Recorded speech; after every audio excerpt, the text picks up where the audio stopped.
socdaalkii aan madaxweynaha ku heliyay ee aan ku tagnay Rome ayuu ka dhashay dabcan waxaan raadinaynana waxay ahayd dalkan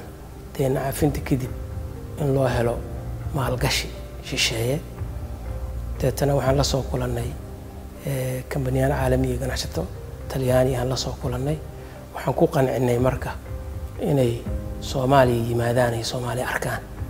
ayaan ku qancinay waan iga yeelay runtii waan ku mahadsan yihiin waxaan noo fududeeyay hay'adda UNIDO ayaa noo fududeysay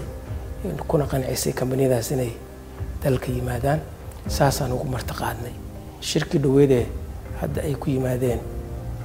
Talyaaniga Soomaaliyana 20 kambaniye ahaayeen runtii oo beeraha iyo wax soo saarka warshadaha u badnaa iyo telecommunicationka waxaan dabcan guddoonsiinay investment